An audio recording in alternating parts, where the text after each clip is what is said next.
Bienvenida. Hoy nos sumergimos en unos crestos que son realmente sugerentes. Exploran la creatividad no solo como, bueno, una habilidad que uno tiene o no tiene, sino como algo más profundo, una conexión espiritual, casi una parte esencial de lo que somos. Las fuentes son extractos de introducciones, prefacios, relacionados con el camino del artista.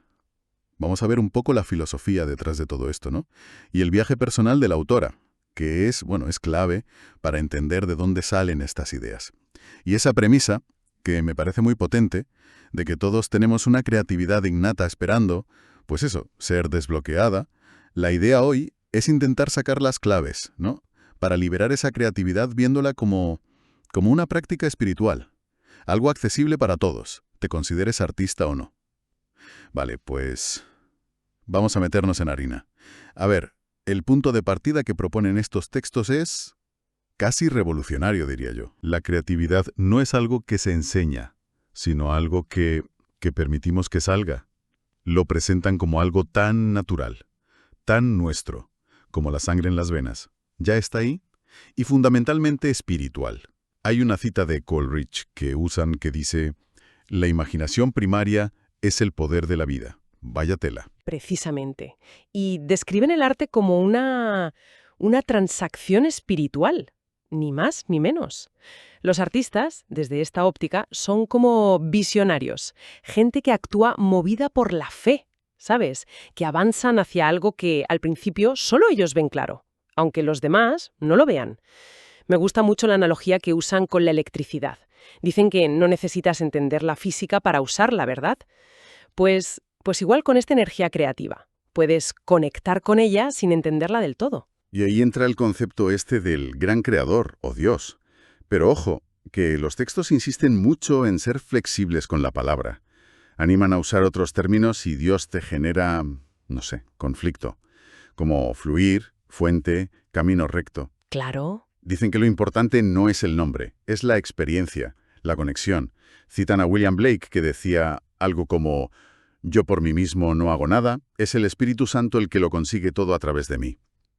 Fuerte, ¿eh? Totalmente. Y eso conecta directamente con la práctica central que proponen, aprender a quitarse de en medio.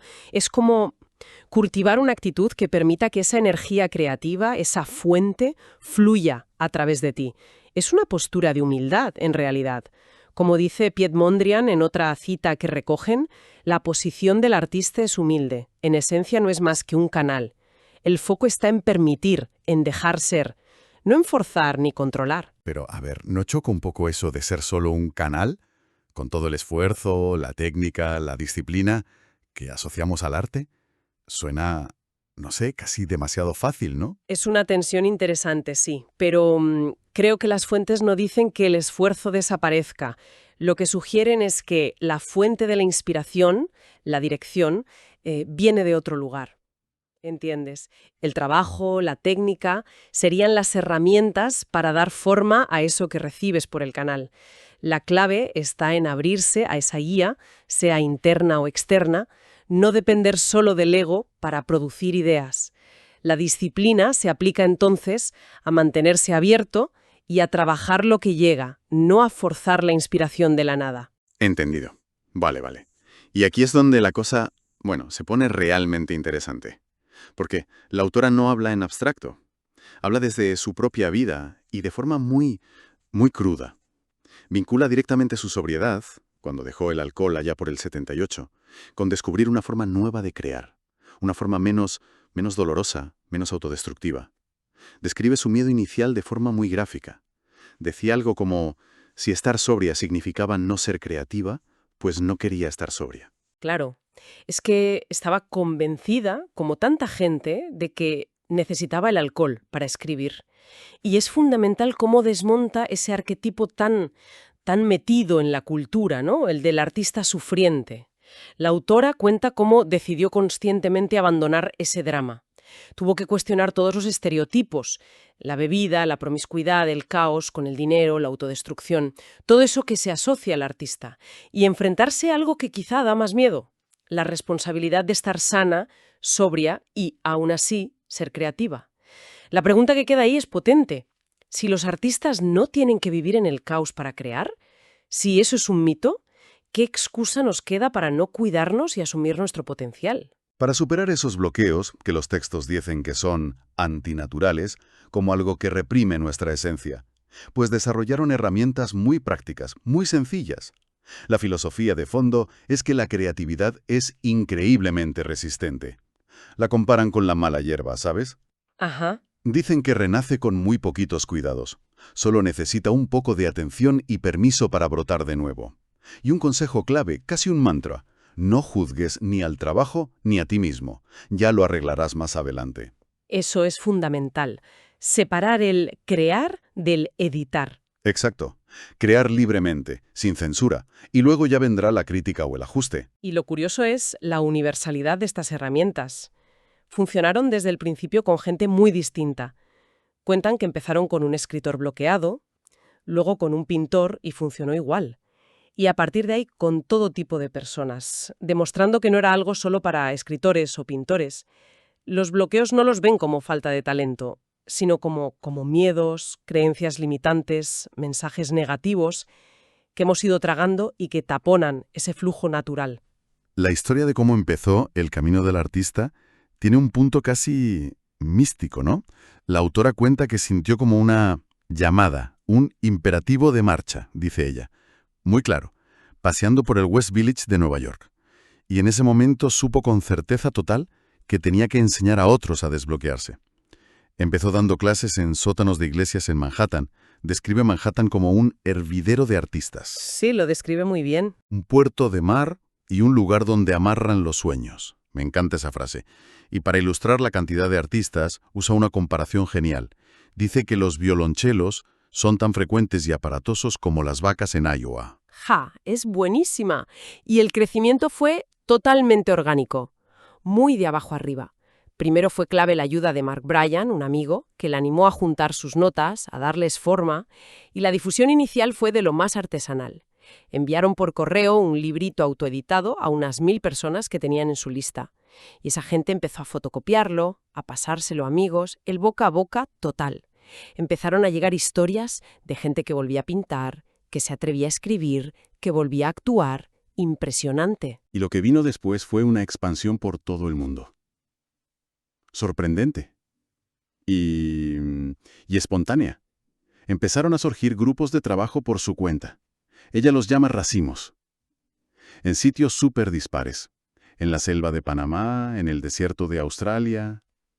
Y online, claro. Claro, el formato online ayudó mucho. Y lo adoptó gente de tradiciones espirituales muy diferentes. Druidas, sufís, budistas zen. Y en instituciones, hospitales, cárceles, universidades, centros de adicciones. Increíble la adaptabilidad.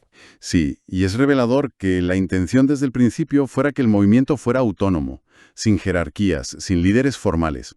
Querían un modelo parecido a los programas de 12 pasos, como Alcohólicos Anónimos, fomentando la autonomía y el apoyo mutuo. La idea era que creciera a partir de la sencillez y de la falta de control, confiando en que se autoorganizara. Y el impacto que contaban era, hablaban casi de milagros, vidas transformadas, carreras que despegaban, sueños cumplidos. La frase que más oía la autora era: «Tu libro me cambió la vida». Y conectan directamente creatividad y sanación. La gente sana porque la creatividad es sana.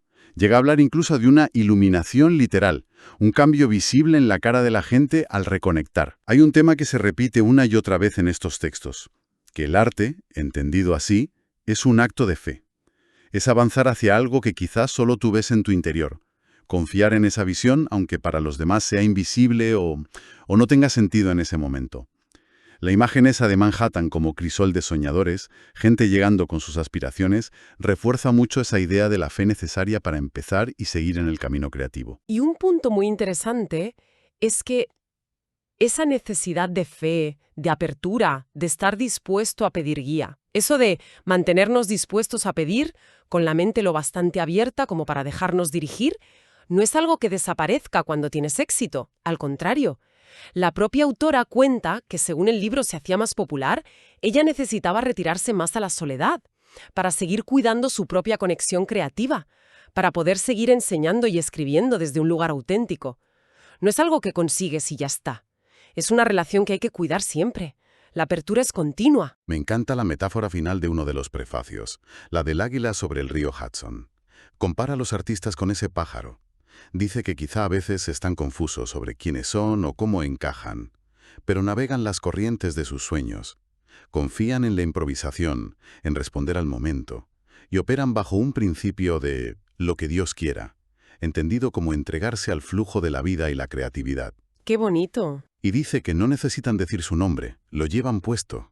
Es una imagen de confianza radical en el proceso. Y todo esto lleva a la idea de que la conexión con lo divino, o con esa fuente creativa, no está en las alturas o en momentos especiales. Se encuentra en la práctica diaria, en la atención a los detalles del trabajo. Citan esa frase famosa, creo que de Mies van der Rohe, Dios está en los detalles. El verdadero honor, sugieren, está en el acto de crear, en la devoción al proceso. Da igual si llega el reconocimiento externo o no, los premios, mencionan Tony, Oscar, la fama. La recompensa más profunda es intrínseca. Es la conexión que se crea, la vida que fluye mientras estás creando. Entonces, resumiendo un poco, ¿con qué nos quedamos de todo esto? Si intentamos sacar la esencia, el mensaje es potente. La creatividad no es un privilegio ni un don para pocos, es más bien una faceta espiritual nuestra, inherente, casi un derecho de nacimiento, que podemos recuperar. La clave no está tanto en el talento, sino en la permisión espiritual. Exacto. El camino que proponen es, sobre todo, aprender a ser un canal para esa energía creativa más grande. Llámala como quieras. Requiere un esfuerzo consciente por dejar a un lado el juicio que nos paraliza a nosotros y a nuestro trabajo, y también desmontar ese mito tan dañino del artista atormentado. Se trata de crear desde un lugar más sano, más conectado, más auténtico al final. Es una invitación a reconectar con nuestra verdadera naturaleza creativa y espiritual. Y para terminar, una reflexión que lanzamos al aire. Si aceptamos por un momento esta idea de que la creatividad es nuestra naturaleza y una vía espiritual, ¿qué pequeño gesto, por mínimo que parezca, podría hacerse hoy mismo para permitir que esa fuerza se manifieste un poquito, sin la presión del talento, sin preocuparse por el resultado, simplemente como un acto de abrir una pequeña grieta, para que algo nuevo respire? Ahí queda eso, para darle una vuelta.